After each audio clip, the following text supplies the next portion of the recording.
Hey, this is Jano. This is a series where I learn a character so you don't have to. At the end of the video, I'll interview a skilled player to give their thoughts about playing the character at top level. Today, we'll be talking about Mei.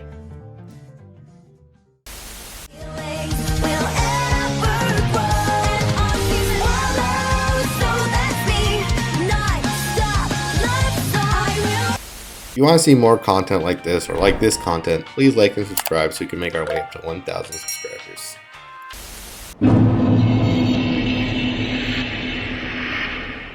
Before we talk about Mei, I do want to talk a little bit about charge inputs first. There are two main input types in fighting games, motion inputs and charge inputs. Motion inputs are usually quarter circle forward, quarter circle back, stuff like that. Charge inputs are usually when you hold a direction down for a specific amount of frames. In Strive it's 30 frames. Then you let go and press the button that corresponds to the move you're trying to do. For example, if you're trying to do Mei Dolphin, you hold back for 30 frames and then you hold forward S, and that'll give you horizontal dolphin. And that really affects how you learn the character. I usually have a hard time doing charge input, so I kind of wanted to get that out of the way. Mei is a power character according to Arc System Works. She's a character that uses her amazing buttons and dolphin moves to keep up pressure, all leading to one big hit which will explode your health bar. Mei pressure and game plan revolves around her main special move, Tatsugeki, or Dolphin. She uses the threat of Dolphin coming at you at any moment to keep your opponents guessing from afar. Once she's in, she applies insane pressure with her fairly safe on block S Dolphin, plus on block Close Slash, and Command Grab, which she's able to combo off of to open her opponent up. She does this while being an insanely tanky character and having one of the cuter character themes in Strive.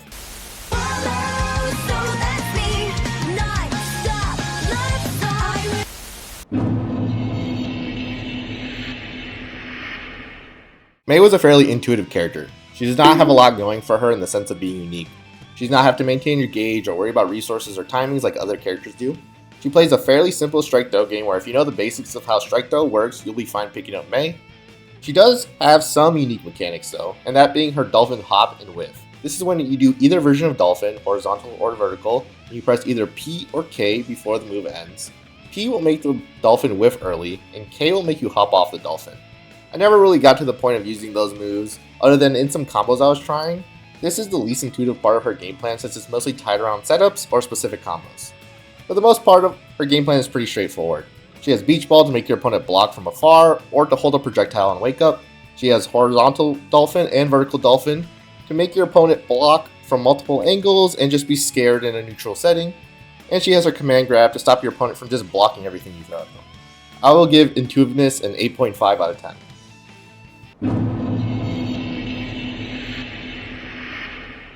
Learning the game plan was not that hard with Mei. As I said before, she is a pretty straightforward strike throw character and she has amazing tools to enforce it.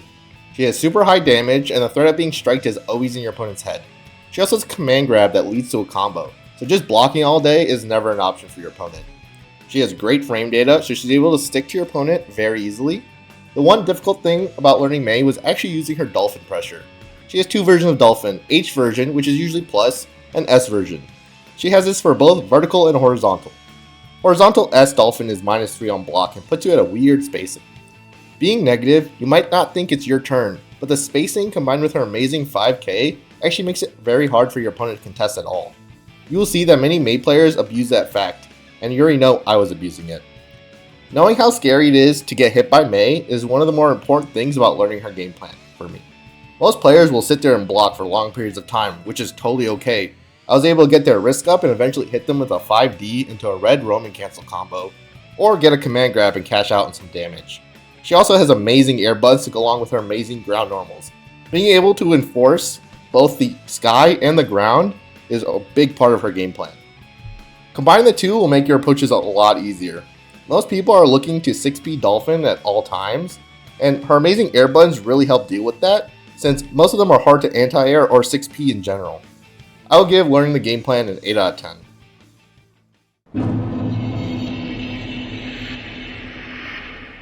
This is going to be depends for me. I actually had a fairly hard time learning Mei. I had to learn a whole new way to do special moves with charge inputs. I actually think the way you end up routing combos on Mei, she could get a bit difficult in the execution category. Since in some combos you have to preemptively start charging moves, it really messes with how you normally do combos in fighting games.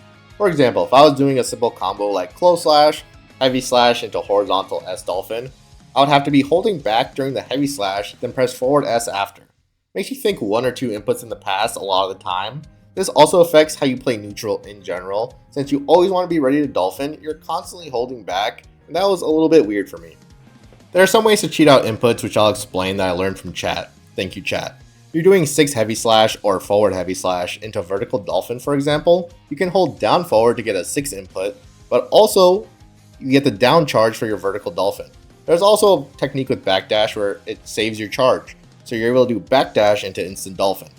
Another thing that was pretty helpful is that if you do red roam and cancel, you instantly get a charge, so you can do your dolphins right after. One of the inputs I was never able to consistently get is 6 heavy slash, forward heavy slash, into horizontal dolphin. This was a bane in my existence learning May, and it led to a bunch of drop combos. This is when you're holding 6, but you also have to charge with back. I can never really get the timing, and I just couldn't figure it out. She also has her P and her K moves, which P, it will whiff the dolphin, and K will let you hop off. There's also combos with that, which I didn't really get too deep into. I really couldn't get the timings on it, and it was pretty difficult in that sense. I'll give the difficulty of learning May a 7 out of 10 because all these techniques and charges was pretty hard for me, but if you're used to all of that, it might become a lot easier for you. May was a very fun character to learn and play. I was actually not too excited to initially learn this character at all. I did not like charge inputs, and I thought she would be very boring. When I started playing around with her tools, I really started to understand why people play this character. She has some of the most amazing jump buttons of any character. She has an insane jump arc. You'll be getting a lot of air hits. She also has a really insane strike do game. When you finally get that hit and are able to explode your opponent's health bar, you feel amazing. Combine that with just being able to ride your dolphin instantly across the screen, making your opponent frayed at all ranges, it was really fun to execute. She also has an insane amount of health, so just running her game plan and not being scared to die was also very liberating. I was just talking to chat and having a good time most of the time, so the learning experience is very calm. The dolphin situation led to some very funny situations. Overall, I had a great time learning May. She might not be the deepest character, but she is very effective and fun to play, which somewhat makes up for it. I'll give the fun factor a 7.5 out of 10.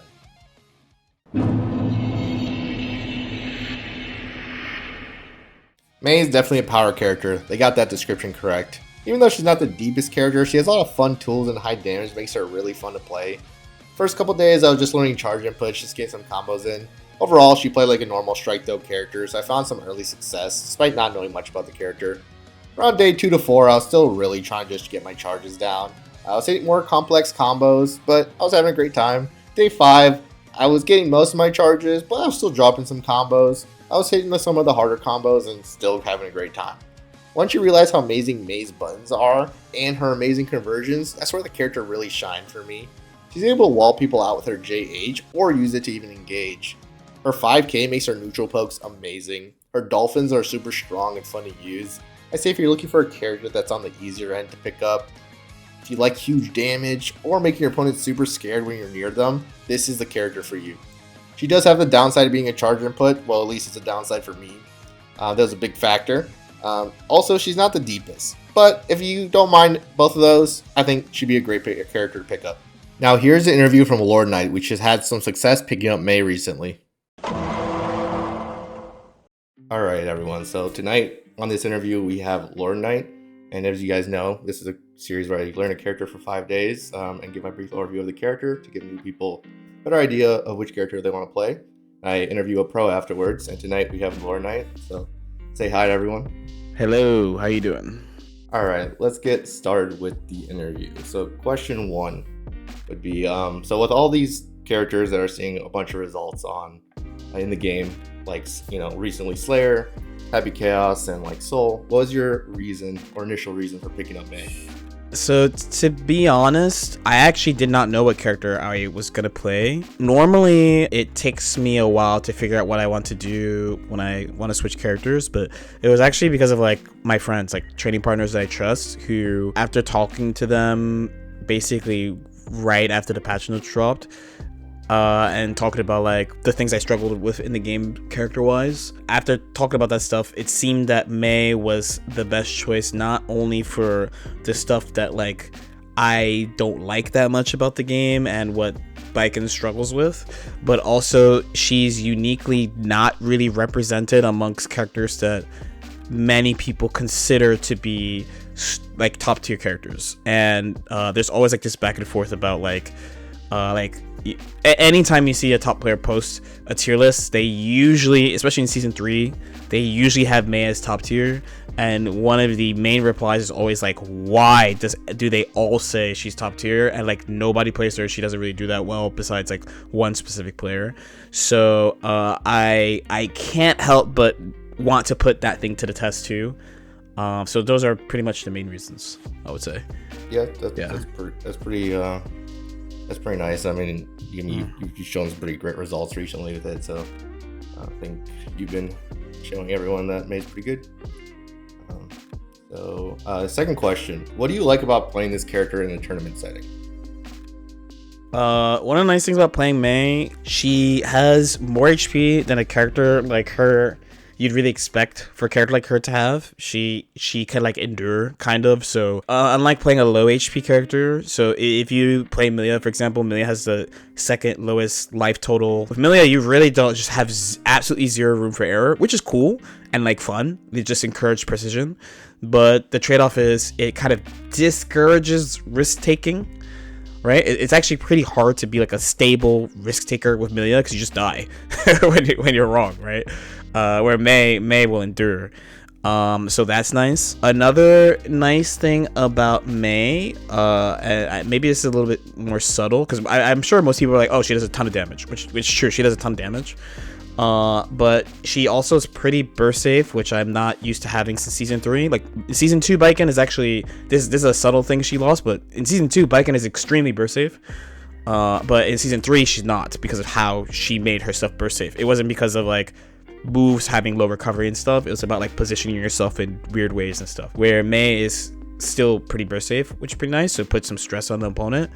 And on top of the high damage is mental stack under pressure can be pretty difficult to deal with in a unique way as opposed to mix-ups sometimes. So like if you take a mix-up character like Milia, if you don't have resource, you have to pretty much hit them to get a safe mix-up.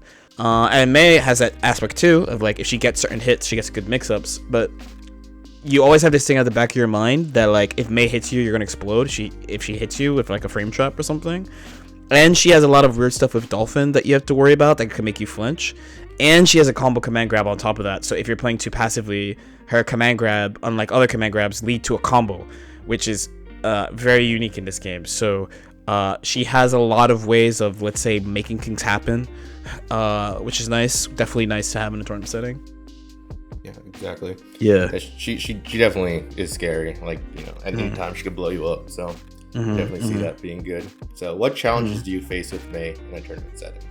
The main one I would say is I am new to the character. I played her in the beta. I played her in season 2.5 for about like a month. So I don't have a lot of time on the character. So my number one problem is actually just lack of experience over everything else, where like especially a bunch of like the longer time well-performing players, they've been playing their characters for quite a long time. Another thing, this is not like a tournament thing, but just a general playing Mei thing, is tied to experience, but it's also like the perception of what people think Mei is, which goes into how people play against her. So I actually had this problem when I was learning Baiken too. So in Baiken's case, like people are like, oh, Baiken jump S is so broken, and like the first thing I learned was that it's like the most overrated button she has, and all people do is sit and wait for you to do jump S while complaining about it nonstop. That was like the first thing I had to take out. I was like, dude, everyone told me it was broken. It doesn't work. It doesn't work on like random people. Like everyone's answering me all the time. So I had to like learn how to play neutral for her a certain way. So in Mei's case, it's how much, I mean, funny enough, it goes back to 6P, but it's like how much people look for Dolphin stuff and like don't know about like how to deal like with certain other things. But that's just growing pains in the end. Yeah, no, I definitely, because I'm learning her, so definitely get my Dolphin 6P a decent amount. Yeah. You'd be like surprised at like where people would pick 6P against Mei compared to like other characters. So if you take like Baiken and Mei, for example, like I just talked about JS, so it's like if I'm in the air with Baiken in general, kinda near somebody, they're slamming 6P. But if I'm not close to them, they're not gonna slam 6P. But sometimes against Mei, people will just do a random 6P, just in the middle, just cause, just with it, just cause.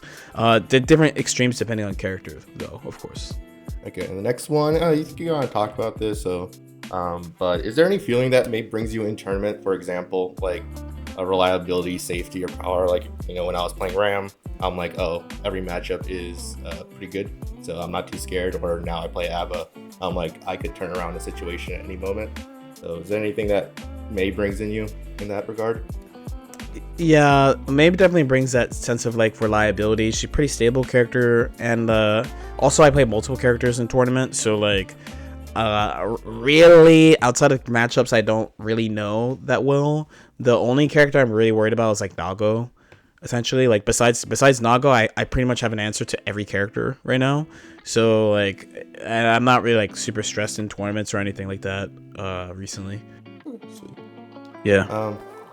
So if you could change anything about Mei, would you? I don't know. I don't think I have enough experience of her to really like be like, man, it would be really nice, In Mei's case, I just like don't have so much experience with the character that I could be like, oh, I think this character needs this or that and this change and that change. The way I do with like Biken, I played for 2 years and like I like did a lot of stuff with her. I really dug into her and stuff. So I feel like I can say pretty confidently what I think Biken's problems are and what I would like to see that I think is fair, for her to have, just for her to be like a mid-tier or something. And similar to Biken, when I switched to Biken, there were a lot of things that people said about Biken that after playing her for like a while, like around like 3 to 6 months, I was like, you know what, like I think a lot of people just don't understand this character, and then the more I play Biken, the more I'm like, today's me, I'm like, nobody gets Biken. Like nobody actually understands the character at all, what she wants to do and stuff. So I find this happening with Mei, where like things that I've heard Mei players say, general Mei player base too, not specific people, just general things I've heard general Mei players say, I find from playing her and like doing my own research that like a lot of it is incorrect or not true, or they didn't go deep enough or like something like that. So I don't think I'm in a spot where I could be like, oh, it's actually this is like the real sauce, you know what I mean? Yeah, no, that's completely fair. Completely fair. All right, next question is, do you think this character can compete solo at a top level? Yes, it's already been proven. It's not, I think it's been proven already. Yeah. We have Slash, and we have you've been playing multiple characters, but I think most of your tournament run is Mei, if I'm not mistaken. It depends on what happens. Like I went to my state has a monthly that I started going to try to learn Mei faster, and yesterday I played all my characters. I played all 3. I played Mei to win, like, so I played Mei like in trying to remember all the sets. I played in winners finals, I played her in grands, I played her in top 8 winner side. But before that I played Abba and I played Biken because I played against an Abba. So I played all 3 characters, and at first attack I played like Mei and Abba, but mostly Mei. So it just depends on like what I run into. That's fair. All right, what would you suggest for new players learning the character if they were to pick up Mei? If a new player is looking to pick up Mei, you really have to get comfortable with charging. It really is not that bad. It's not really scary. And from also playing Leo in this game, when I was playing Leo and learning Leo, the way he moves plus charging, you actually do make a lot of mistakes with charging with him when you're learning him. I got flamed for like 2 or 3 weeks about like missing the, he has like 2k 6k HDP. Yep.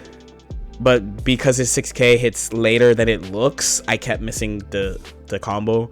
And like just like little stuff like that would mess up with him all the time. But Mei doesn't really have that aspect. Like I make a lot less charging mistakes with Mei, which is pretty nice.